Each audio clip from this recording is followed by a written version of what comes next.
Hello everyone, स्वागत है आप सभी का तैयारी दर्पण के इस ऑनलाइन प्लेटफॉर्म पे। दोस्तों, आज हम वैदिक सभ्यता से कुछ महत्वपूर्ण प्रश्नों को लेकर आए हैं इस वीडियो में। आइए पहले प्रश्न की तरफ चलते हैं। पहला प्रश्न है हमारा, सबसे पुराना वेद कौन सा है? सबसे पुराना वेद कौन सा है? ऑप्शन ए है यजुर्वेद, बी ऋग्वेद, सी सामवेद और डी अथर्ववेद। सबसे पुराना वेद हमारा कौन सा है? ऋग्वेद है। ठीक है, सबसे पुराना वेद ऋग्वेद है। उसके बाद है यजुर्वेद दूसरे नंबर पे, उसके बाद है सामवेद तीसरे नंबर पे और सबसे बाद का वेद है अथर्ववेद। ठीक है, भारतीय साहित्य में कुल 4 वेद क्या है? भारतीय साहित्य में 4 वेद हैं, ऋग्वेद, यजुर्वेद, सामवेद और अथर्ववेद। क्लियर है? आइए अगले प्रश्न की तरफ चलते हैं। अगला प्रश्न है हमारा, त्रयी नाम है, त्रयी नाम है, त्रयी को त्रयी कहें या वेद त्रयी भी कहा जाता है, वेद त्रयी। ठीक है, त्रयी या वेद त्रयी। त्रयी नाम है किसका? 3 वेदों का, धर्म संघ और युद्ध का, हिंदू धर्म में 3 देवताओं का, 3 मौसमों का। जो त्रयी नाम है 3 वेदों का नाम। किसका नाम है? 3 वेदों का। इसमें ऋग्वेद है, ऋग्वेद, यजुर्वेद और सामवेद। इन तीनों वेदों को वेद त्रयी या त्रयी कहा जाता है। ठीक है, अगले प्रश्न की तरफ चलते हैं। शूद्र वर्ण का उल्लेख कहाँ मिलता है? शूद्र वर्ण का उल्लेख कहाँ मिलता है? शूद्र वर्ण का उल्लेख ऋग्वेद में, सामवेद में या यजुर्वेद में या फिर अथर्ववेद में कहाँ पे मिलता है? शूद्र वर्ण का उल्लेख जो मिलता है ऋग्वेद के 10वें मंडल में मिलता है। ऋग्वेद के 10वें मंडल में शूद्र वर्ण का उल्लेख मिलता है। ऋग्वेद में ही आर्यों को गौर वर्ण तथा दासों को, इसको दासों को कृष्ण वर्ण कहा गया है। आर्यों को गौर वर्ण और दासों को कृष्ण वर्ण कहा गया है। और इसी में शूद्र वर्ण का उल्लेख मिलता है ऋग्वेद के 10वें मंडल। ठीक है, अगले प्रश्न की तरफ चलते हैं।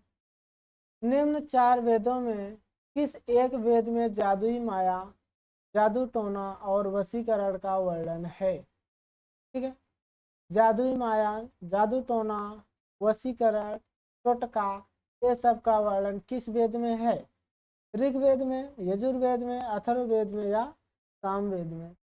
तो ये जो जादुई माया, जादू टोना, वशीकरण, इन सब का वर्णन जो मिलता है वह अथर्ववेद में मिलता है। किसमें मिलता है? अथर्ववेद में, जो कि सबसे बाद का वेद है। ठीक है, अगले प्रश्न की तरफ चलते हैं। अगला प्रश्न है, निम्न में से कौन सा ब्राह्मण ग्रंथ ऋग्वेद से संबंधित है? निम्न में से कौन सा ब्राह्मण ग्रंथ ऋग्वेद से संबंधित है? ऐतरेय ब्राह्मण, पंचविश ब्राह्मण, शतपथ ब्राह्मण या गोपद ब्राह्मण? ऋग्वेद से कौन सा संबंधित है? ऐतरेय ब्राह्मण ऋग्वेद से संबंधित है। आपका राइट आंसर क्या हो जाएगा? ऐतरेय ब्राह्मण। ठीक है, ऐतरेय ब्राह्मण आपका ऋग्वेद से संबंधित है। जो पंचविश है, पंचविश आपका किससे संबंधित है? सामवेद से संबंधित है। ठीक है, पंचविश सामवेद से संबंधित है। और शतपथ ब्राह्मण जो है वह यजुर्वेद से संबंधित है, यजुर्वेद से। और गोपद ब्राह्मण जो है वह अथर्ववेद से संबंधित। किससे? अथर्ववेद से। ठीक, आइए अगले प्रश्न की तरफ चलते हैं। गोपद ब्राह्मण संबंधित है, गोपद ब्राह्मण किससे संबंधित है? अभी अभी इसके पहले चर्चा हुआ है। गोपद ब्राह्मण जो है वह अथर्ववेद से। ठीक है, यह एक ही क्वेश्चन की प्रकृति बार बार किस तरह से पूछा गया है, इसीलिए यह क्वेश्चन दोहराया गया है और इसका कोई कारण नहीं है। अगले प्रश्न की तरफ चलते हैं। ऋग्वेद में कुल कितने मंडल हैं? 9 मंडल, 7 मंडल, 10 मंडल या? तो आपको बता दें कि ऋग्वेद में कुल 10 मंडल। कितने मंडल हैं? 10 मंडल हैं ऋग्वेद में। 1028 सूक्त हैं। सूक्तों की संख्या कितनी है? 1028 है। और 10,552 ऋचाएँ हैं। क्या है? ऋचाएँ हैं। ऋचाएँ का मतलब होता है मंत्र। क्या होता है? याद रखिएगा, 10 मंडल, 1028 सूक्त और 10,552 ऋचा। यह किसमें है? क्या नहीं ऋचा है? ठीक है। अगले प्रश्न की तरफ चलते हैं। अध्यात्म ज्ञान के विषय में नचिकेता और यम का संवाद किस उपनिषद में प्राप्त होता है? यह दोस्तों बहुत ही कह सकते हैं महत्वपूर्ण प्रश्न है, कई बार पूछा गया है। आध्यात्मिक ज्ञान के विषय में नचिकेता और यम का संवाद किस उपनिषद में प्राप्त होता है? बृहदारण्यक उपनिषद में, छांदोग्य उपनिषद में, या कठोपनिषद में, या केन उपनिषद? तो अध्यात्मिक ज्ञान के विषय में नचिकेता और यम का संवाद किसका? नचिकेता और यम का संवाद जो है वह कठोपनिषद में मिलता है। किसमें मिलता है? कठोपनिषद में नचिकेता और यम का संवाद मिलता है। ठीक है। आचार्य यम ने नचिकेता को उपदेश दिया। ठीक है। इसमें आचार्य यम जी ने उपदेश दिया किसको? नचिकेता को। उपदेश दिया नचिकेता को। ठीक है। नचिकेता को उपदेश दिया। उपदेश क्या दिया? आत्मा के बारे में उपदेश दिया। क्या कहा है? आत्मा का न तो मृत्यु हो सकता है, न तो इसका जन्म हो सकता है। ठीक है। यानी कहने का मतलब है आत्मा अजन्मा है। क्या है? आत्मा अजन्मा है। अजन्मा मतलब जिसका जन्म नहीं हो सकता। ठीक है। नित्य है, शाश्वत है, शाश्वत है। या ये सब किस में दिया गया? कठोपनिषद में। किसने दिया? आचार्य यम ने। ठीक है।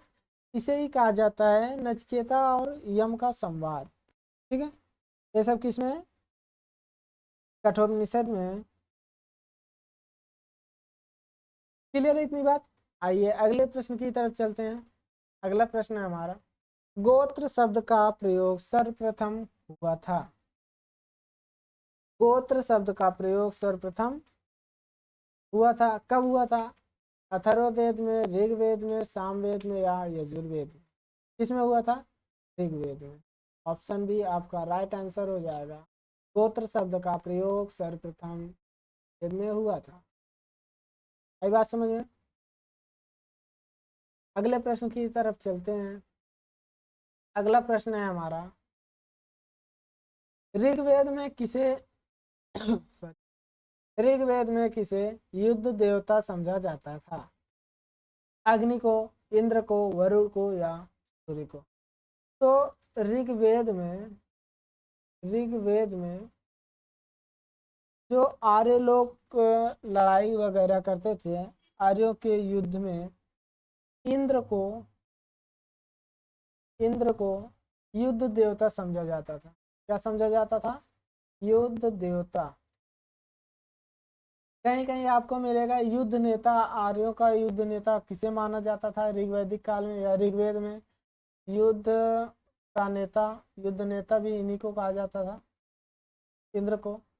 इसलिए कहा जाता था क्योंकि ऋग्वेद में इंद्र का वर्णन इस प्रकार है, यह प्रतापी देवता के रूप में इनका वर्णन है ऋग्वेद में। इस रूप में प्रतापी देवता के रूप में इंद्र का वर्णन है। ठीक है। और यह सबसे लोकप्रिय भी थे आर्यों के युद्ध नेता या वर्षा का देवता। किसको माना जाता था? इंद्र को। ठीक है। यहाँ से कई क्वेश्चन क्लियर हो गया। आपसे क्वेश्चन पूछा जा सकता है, वर्षा का देवता किसे माना जाता है? वो भी इंद्र को। युद्ध नेता इंद्र को। प्रतापी देवता के रूप में, आर्यों के प्रतापी देवता के रूप में किसे माना जाता था? इंद्र को माना या कहा जाता था। ठीक है, आइए अगले प्रश्न की तरफ चलते हैं। पुराणों की संख्या कितनी है? 16, 18, 19 या 21? पुराणों की संख्या है 18। ठीक है, कुल कितने पुराण है? 18, यानी पुराणों की संख्या हो गई 18। जो पुराणों की रचना है, रचना की बात अगर हम करें, किसने किया था? लोमहर्ष नामक ऋषि। किसने? लोमहर्ष ऋषि। और इनके पुत्र उग्रश्रवा, उग्रश्रवा और लोमहर्ष ऋषि, इनके ये पुत्र हैं। ठीक है, लोमहर्ष के पुत्र हैं उग्रश्रवा। उग्रश्रवा इन्होंने पुराणों की रचना की थी। ठीक है, अगले क्वेश्चन की तरफ चलते हैं। अगला क्वेश्चन है हमारा, श्रीमद् भागवत गीता मौलिक रूप से किस भाषा में लिखी गई है? हिंदी, उर्दू, संस्कृत या पाली? जो भागवत गीता लिखा गया है वह संस्कृत भाषा में लिखा गया है। ठीक है, भागवत गीता लिया कहाँ से गया है? प्राचीन ग्रंथ, प्राचीन ग्रंथ जो महाभारत है, क्या? महाभारत, इसी का एक भाग है भागवत गीता। ठीक है, क्या है? भागवत गीता। इसी में श्री कृष्ण जी ने उपदेश वगैरह जो दिए हैं, इसी में मिलता है। ठीक है, अगले प्रश्न की तरफ चलते हैं। सत्यमेव जयते किस उपनिषद से लाए गए हैं? सत्यमेव जयते किस उपनिषद से लाए गए हैं? मुंडोपनिषद से, कठोपनिषद से, छांदोग्य उपनिषद से, या इनमें से कोई नहीं? जो सत्यमेव जयते है वह किस उपनिषद से लाए गए हैं? तो आपका राइट आंसर क्या हो जाएगा? कठोपनिषद से। किससे? ओ सॉरी दोस्तों, सत्यमेव जयते है। सत्यमेव जयते किस उपनिषद से लाए गए हैं? मुंडोक उपनिषद से। ठीक है, आपका राइट आंसर ये हो जाएगा, मुंडोक उपनिषद से सत्यमेव जयते शब्द का शब्द लिया गया है। ठीक है, और ये जो सत्यमेव जयते है इसका अर्थ क्या होता है, ये भी जान लेते हैं। सत्यमेव जयते का अर्थ होता है सत्य की विजय। ठीक है, या सत्य की जीत, सत्य की। ठीक है, सत्यमेव जयते का अर्थ है या मुंडोक उपनिषद से लाए गए। ठीक है, अगले क्वेश्चन की तरफ चलते हैं। तमसो माँ ज्योतिर्गमय कथन है मूलतः, यानी किससे लिया गया है? तमसो माँ ज्योतिर्गमय उपनिषद से, पुराण से, महाकाव्य से, या इनमें से कोई नहीं? तो तमसो माँ ज्योतिर्गमय है, यह लिया गया उपनिषद से। किससे लिया गया? उपनिषद से लिया गया है। ठीक है, तमसो माँ ज्योतिर्गमय, इसका कहने का मतलब यह हो सकता है, आप कह सकते हैं जो तमसो माँ ज्योतिर्गमय, इसका मतलब होता है शाब्दिक अर्थ में अगर कहें, अंधकार से प्रकाश की, अंधकार से प्रकाश की ओर। ठीक है, तमसो माह ज्योतिर्गमय यह बृहदारण्यक उपनिषद से लिया गया है। किससे? बृहदारण्यक से लिया गया है, जिसका अर्थ होता है अंधकार से प्रकाश। ठीक है, अगले प्रश्न की तरफ चलते हैं। ऋग्वेद में अगन्या का अर्थ है, अगन्या, अगन्या का अर्थ है, अगन्या का मतलब क्या होता है? सबसे पहले इसको जान लेते हैं। अगन्या का मतलब होता है जिसे न मारा, या न मारा जाने वाला, न मारा जाने, ये अगन्या शब्द का अर्थ होता है न मारा जाने वाला। ऋग्वेद में अगन्या का अर्थ है हाथी, घोड़ा, गाय या भेड़। आपका राइट आंसर क्या हो जाएगा? गाय। ऋग्वेद में गाय को अगन्या माना गया। कहने का मतलब है गाय को नहीं मारा जा सकता, गाय को नहीं काटा जा सकता, नहीं मारा जा सकता, या गाय को काटने वाले या मारने वाले या उसे घायल करने वाले को मृत्युदंड या देश से निकाल दिए जाने की जो विधि है, वह व्यवस्था है, वह किसमें है? ऋग्वेद में ही मिलती है। ठीक है, या कह सकते हैं वेदों में मिलती है। वेद हालांकि आप कहेंगे कि ऋग्वेद में ही मिलती है। ठीक है, अगले प्रश्न की तरफ चलते हैं। ऋग्वेद के ऋचाओं को पढ़ने वाले ऋषि को क्या कहा जाता है? ऋग्वेद के ऋचाओं को पढ़ने वाले ऋषि को होत्र कहा जाता है, अर्धवर्यु कहा जाता है, या उद्रार्थ कहा जाता है, या इनमें से कोई नहीं।